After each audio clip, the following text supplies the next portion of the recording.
എല്ലാവർക്കും നമസ്കാരം. എൻ്റെ യൂട്യൂബ് ചാനലായ ബിസിനസ് വിത്ത് വിനോദ് ശ്രീധരൻ എന്ന പ്രോഗ്രാമിലേക്ക് എല്ലാവർക്കും ഹൃദയം നിറഞ്ഞ സ്വാഗതം ആശംസിക്കും. ഒരുപാട് നാളായിട്ട് എൻ്റെ സുഹൃത്തുക്കൾ എന്നോട് ആവശ്യപ്പെടുന്നൊരു കാര്യമാണ്, താങ്കൾ ഒരുപാട് സെഷൻസൊക്കെ ക്ലാസ് എടുക്കാൻ പോകുന്നു, മോട്ടിവേറ്റ് ചെയ്യുന്നു, എന്തുകൊണ്ട് താങ്കളുടെ അറിവും സ്കില്ലും എക്സ്പീരിയൻസൊക്കെ മറ്റുള്ളവർക്ക് പ്രയോജനപ്പെടുന്ന രീതിയിൽ ഒരു യൂട്യൂബ് ചാനൽ തുടങ്ങിക്കൂടാ എന്നുള്ളത്. എനിക്ക് ആദ്യമൊക്കെ ഒരു മടിയായിരുന്നു, കാരണം ഒരുപാട് യൂട്യൂബ് ചാനലേഴ്സ് ഉണ്ട്. അപ്പോൾ എൻ്റെ സുഹൃത്തായ രഞ്ജിനി എന്നോട് പറഞ്ഞു, സാർ അങ്ങനെ ചിന്തിക്കരുത്, താങ്കൾക്ക് പറയാനുള്ളത് മറ്റുള്ളവർ കേൾക്കണം, മനസ്സിലാക്കണം.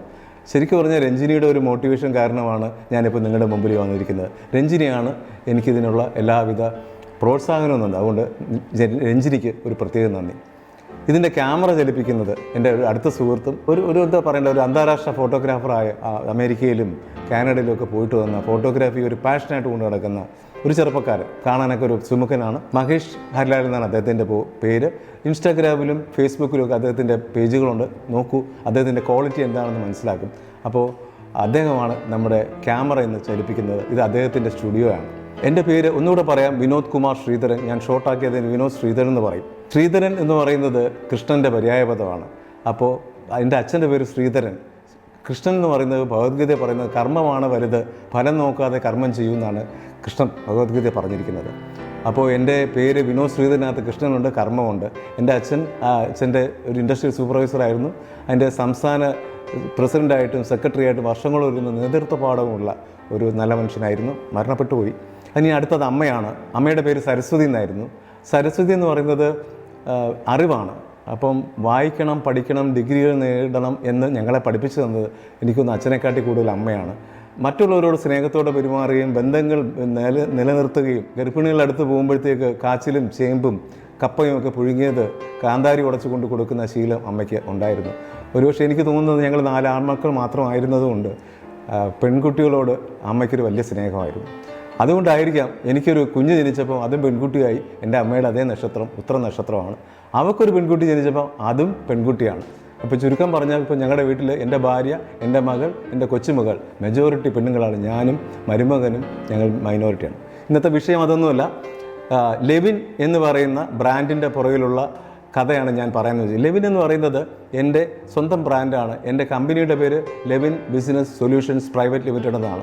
1/4/2019 രജിസ്റ്റർ ചെയ്യപ്പെട്ട ഈ കമ്പനി തുടക്ക സമയത്ത് ഞാൻ അന്ന് സമയത്ത് ഞാൻ ഡെപ്യൂട്ടി ഡയറക്ടറാണ്. എനിക്ക് കമ്പനിയിൽ വരാൻ പറ്റില്ല. പക്ഷേ എൻ്റെ പ്രൊമോട്ടറും ഫൗണ്ടറും ഒക്കെ ഞാൻ തന്നെ ആയിരുന്നു. എല്ലാവിധ സഹായങ്ങളും ഞാൻ ചെയ്തു കൊടുത്തിട്ടുണ്ട്. ഞാനത് രജിസ്റ്റർ ചെയ്യുന്ന സമയത്ത് എൻ്റെ 2 സുഹൃത്തുക്കളുടെ ഭാര്യമാരായിരുന്നു അതിനകത്തുണ്ടായിരുന്നത്. ഒരു ഡയറക്ടർ എൻ്റെ വൈഫാണ്, ലീന വിനോദ്. അപ്പോൾ ഞാൻ റിട്ടയർ ചെയ്തതിനു ശേഷം എനിക്കറിയാം, റിട്ടയർ ചെയ്തതിനു ശേഷം നമ്മൾ പലപ്പോഴും പ്രത്യേകിച്ച് ജോലിയൊന്നുമില്ലാതെ പെൻഷനൊക്കെ വാങ്ങിച്ച് പേരക്കുട്ടികളെ നോക്കി വീട്ടിലിങ്ങനെ കിടന്ന് ഉറങ്ങുകയാണ് സാധാരണ എല്ലാവരും ചെയ്യുക. എന്നെ സംബന്ധിച്ചിടത്തോളം കർമ്മം ചെയ്ത് തന്നെ റിട്ടയർ ചെയ്യുമ്പോഴും ഒരു കർമ്മനിരതനായി മരണപ്പെടണമെന്ന് ആഗ്രഹിക്കുന്ന ഒരാളാണ്. സമൂഹത്തിന് വേണ്ടി എന്തെങ്കിലും ചെയ്യണം, പക്ഷേ വെറുതെ ചെയ്യാൻ ഉദ്ദേശിച്ചില്ല. ബിസിനസ്സാണ്, എന്തെങ്കിലും വരുമാനം കൂടെ ഒക്കെ ഉണ്ടെങ്കിൽ മാത്രമേ നമ്മൾ ബിസിനസ് ചെയ്തിട്ട് കാര്യമുള്ളൂ. നമ്മുടെ കമ്പനി ഓടണമെങ്കിൽ കമ്പനിക്ക് എല്ലാ വർഷവും ഓഡിറ്റ് ചെയ്യണം, ഓഡിറ്റ് ഫീസ് കൊടുക്കണം, കമ്പനിക്ക് കമ്പൽസറി ആയിട്ട് GST വേണം, അതിൻ്റെ റിട്ടേൺ ഫയൽ ചെയ്യണം. ചുരുക്കം പറഞ്ഞാൽ 30,000 രൂപ ഉണ്ടെങ്കിലേ ഒരു കമ്പനി നമുക്ക് ഒന്നും ചെയ്യാതെ മെയിൻറ്റെയിൻ ചെയ്യാൻ പറ്റും. അങ്ങനെ 5 വർഷം മെയിൻറ്റെയിൻ ചെയ്യാൻ തന്നെ 30 × 5 ഏകദേശം 1.5 ലക്ഷം രൂപ ഞാൻ ചിലവാക്കിയിട്ടുണ്ട്. പക്ഷേ അതെല്ലാം ഞാൻ എൻ്റെ സർവീസിൽ നിന്ന് കിട്ടിയ ഫീസിൽ നിന്ന് അടച്ചത്. എൻ്റെ ശമ്പളത്തിൽ നിന്നോ അല്ലെങ്കിൽ എൻ്റെ പെൻഷനിൽ നിന്നോ ഞാൻ 1 രൂപ പോലും കമ്പനിക്ക് വേണ്ടി കളഞ്ഞിട്ടില്ല. ഇപ്പോഴും കമ്പനി എനിക്ക് വരുമാനം തന്നുകൊണ്ടിരിക്കുന്നു. എന്താണ് ലെവിൻ എന്ന് പറയാം. ഞാനിത് 2015 ഞങ്ങളുടെ ഡിപ്പാർട്ട്മെൻറ്റിൽ നിന്ന് ETW ഓൺടർപ്രണർഷിപ്പ് ട്രെയിനിങ് വർക്ക്ഷോപ്പ് എന്ന് പറഞ്ഞിട്ട് യുണൈറ്റഡ് നേഷൻസ് നടത്തിയ ഒരു ട്രെയിനിങ് പ്രോഗ്രാം ഉണ്ടായിരുന്നു. അത് കൽക്കട്ടയിൽ വെച്ചായിരുന്നു. അതിലേക്ക് പങ്കെടുക്കാൻ ഇവിടുന്ന് കുറച്ച് ഓഫീസേഴ്സിനെ, കുറച്ച് ഓൺടർപ്രണേഴ്സിനെ, പിന്നെ കുറച്ച് കോളേജ് പ്രൊഫസേഴ്സിനെയൊക്കെ കേരള സ്റ്റാർട്ടപ്പ് മിഷൻ വഴി വിട്ടിരുന്നു. അന്ന് ഞങ്ങളുടെ വ്യവസായ വകുപ്പിൻ്റെ തലപ്പത്തിരുന്നത് പ്രിൻസിപ്പൽ സെക്രട്ടറി, കേരളത്തിൻ്റെ അഭിമാനമായ IAS PH കുര്യനായിരുന്നു. അപ്പോൾ അദ്ദേഹത്തിൻ്റെ ഒരു വിഷനാണ് ഉദ്യോഗസ്ഥരും ഓൺടർപ്രണേഴ്സും പ്രൊഫസറും എല്ലാം ഒരുമിച്ച് വരുന്നത് പങ്കെടുക്കണം. അന്ന് പങ്കെടുക്കാൻ പോയപ്പോൾ അവിടെ പങ്കെടുത്ത 30 പേര് രാജ്യത്തിൻ്റെ പല ഭാഗങ്ങളിൽ നിന്ന് വന്ന ഹിന്ദിക്കാരന്മാരും ബംഗാളികളും മലയാളിയും എല്ലാം കൂടെ പോയി ഒരാളായിരുന്നു ഞാനും. ഏകദേശം 1.5 ലക്ഷം രൂപ ഫീസ്, ഫ്ലൈറ്റ് ടിക്കറ്റും എല്ലാം കൂടെ ചേർത്ത് ഏകദേശം 1.25-2 ലക്ഷം രൂപയാണ് സർക്കാരിൻ്റെ ചിലവ്. ഞങ്ങളുടെ എല്ലാം ഈ ചിലവ് കേരള സ്റ്റാർട്ടപ്പ് മിഷൻ വഴി PH കുര്യൻ സാർ അനുവദിച്ചു തന്നുകൊണ്ടാണ് ഞാനിപ്പോൾ നിങ്ങളുടെ മുമ്പിൽ ഇത് പറയാൻ പറ്റുന്നത്. ആ പ്രോഗ്രാമിൻ്റെ ഭാഗമായിട്ട് ഒരു ഗെയിമുണ്ട്. ആ ഗെയിം എന്ന് പറയുന്നത് നമ്മൾ അവിടെ ഇരുന്നുകൊണ്ട് ഒരു ബിസിനസ് പ്ലാൻ ഉണ്ടാക്കി അവിടെ വെച്ച് വരുമാനം ഉണ്ടാക്കി കാണിക്കണം. അപ്പോൾ ഞാൻ അവിടെ ഇരുന്ന അന്ന് ഞാൻ കൈത്തറിയുടെ ഹാൻഡ്ലൂം മാനേജരാണ് കണ്ണൂർ ജില്ലയുടെ. ഹാൻഡ്ലൂം എന്ന് പറയുന്നത് ഫർണിഷിങ്ങിൻ്റെ ഒരു ഭയങ്കര ഫേമസ് സ്ഥലമാണ് അവിടെ ഉള്ളത്. ഞാൻ എന്താ ചെയ്തതെന്ന് പറഞ്ഞു കഴിഞ്ഞാൽ ഞാൻ അവിടെ ഇരുന്നിട്ട് ഞാൻ നോക്കി എന്തുകൊണ്ട് നമ്മുടെ കൈത്തറി സാധനങ്ങളോടൊപ്പം തന്നെ ഓർഗാനിക് കോട്ടൺ, വ്യത്യസ്തമായ ഓർഗാനിക് കോട്ടൺ വെച്ച് കുട്ടികളുടെ ബേബി ഡ്രസ്സസ് ഉണ്ടാക്കി യൂറോപ്പിലേക്ക് കയറ്റി വെച്ചുകൂടാ. അപ്പോൾ യൂറോപ്പിലേക്കൊക്കെ പോകുമ്പോഴത്തേക്ക് നമ്മുടെ ഇവിടുത്തെ ജയ്ഹിന്ദ് എന്നുള്ള പേര് കിട്ടാനൊന്നും സായിപ്പ് വാങ്ങിക്കില്ല. അപ്പോൾ അന്നേരം ഞാൻ ആലോചിച്ചു ഒരു ഇൻ്റർനാഷണൽ ബ്രാൻഡെന്ന് തോന്നാൻ വേണ്ടി ഞാൻ ഇട്ട പേരാണ് ലേ. ലേ എന്ന് പറഞ്ഞാൽ ഫ്രഞ്ച് വാക്കാണ് ദ എന്നാണ് അർത്ഥം. വിൻ, VI വിൻ എന്ന് പറഞ്ഞു കഴിഞ്ഞാൽ നോക്കിയത് വിനോ എന്നൊക്കെ പറഞ്ഞിട്ട് ലഹരി അല്ലെങ്കിൽ പാഷൻ എന്നാണ് ഇറ്റാലിയൻ ഭാഷ. അപ്പം French, Italian plus business solution. അപ്പം യൂറോപ്പിലുള്ള ഫ്രാൻസുണ്ട്, ഇറ്റലിയുണ്ട്, ഇംഗ്ലണ്ടുണ്ട്. അപ്പോൾ ഈ 3 രാജ്യങ്ങളിലുള്ള ആൾക്കാർക്ക് നമ്മൾക്കൊരു അട്രാക്ഷൻ കിട്ടണമെന്നുള്ള രീതിയിൽ ഞാൻ ഇട്ട പേരാണ് ലെവിൻ ബിസിനസ് സൊല്യൂഷൻസ് എന്നുള്ള പേര്. പക്ഷേ സത്യം അതല്ല.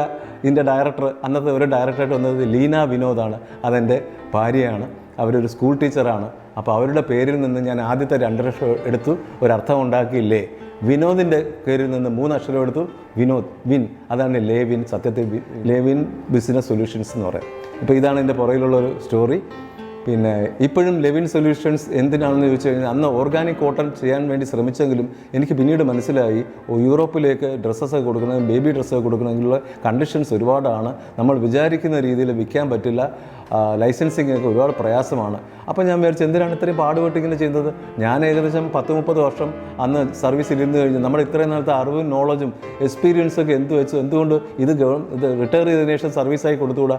അങ്ങനെയാണ് ഞങ്ങൾ ബിസിനസ് സൊല്യൂഷൻസ് എന്ന് പറയുന്നത്. We help you to accelerate your business growth എന്നാണ് ഞങ്ങളുടെ ഒരു സ്ലോഗൻ. അതായത് നിങ്ങളുടെ ബിസിനസ് വളർച്ചയെ സഹായിക്കുവാൻ ലെവിൻ ബിസിനസ് സൊല്യൂഷൻ സഹായിക്കുന്നതാണ് ഞങ്ങൾ പറയുന്നത്. MSME സപ്പോർട്ട്സാണ് പ്രധാനമായിട്ടും ചെയ്യുന്നത്. ഡീറ്റെയിൽ പ്രോജക്റ്റ് റിപ്പോർട്ട്സ് തയ്യാറാക്കി കൊടുക്കുക, കമ്പനി രജിസ്റ്റർ ചെയ്ത് കൊടുക്കുക, പാർട്ണർഷിപ്പ് രജിസ്റ്റർ ചെയ്ത് കൊടുക്കുക, ഓഡിറ്റുകൾ നടത്തി കൊടുക്കുക, GST എടുത്ത് കൊടുക്കുക, പിന്നെ മാർക്കറ്റിംഗ് സപ്പോർട്ടുകൾ കൊടുക്കുക, ഡീറ്റെയിൽ മാർക്കറ്റിംഗ് സപ്പോർട്ട്, ഇങ്ങനെ തുടങ്ങി ബിസിനസ് ഫണ്ടിങ്, ലോണുകൾ എടുത്ത് കൊടുക്കുക, ഇങ്ങനെ loans against property, business loans, ഇങ്ങനെ പല രീതിയിലുള്ള ഇതെല്ലാം ചെയ്യുമ്പോൾ ഓർക്കേണ്ട കാര്യം ഇതിനെല്ലാം നമുക്കൊരു വരുമാനം അതിൽ നിന്ന് കിട്ടും. എൻ്റെ ഈ മാസത്തെ വരുമാനം എൻ്റെ കണക്ക് ശരിയാണെങ്കിൽ ഇതുവരെ ഏകദേശം ഒരു 2.5 ലക്ഷം രൂപ എനിക്ക് കിട്ടിയിട്ടുണ്ട്. എനിക്ക് എന്താണ് ചിലവുള്ളതെന്ന് നിങ്ങളത് ചോദിച്ചു കഴിഞ്ഞാൽ എൻ്റെ ചിലവെന്ന് പറയുന്നത് എൻ്റെ അറിവും എൻ്റെ സ്കില്ലും എൻ്റെ നോളജും മാത്രമാണ്, എൻ്റെ എക്സ്പീരിയൻസ് മാത്രമാണ്. അപ്പോൾ എൻ്റെ തീരുമാനം, ഞാൻ 2015 എടുത്ത തീരുമാനം വളരെ ശരിയാണെന്ന് എനിക്ക് ഇന്ന് തോന്നുന്നു.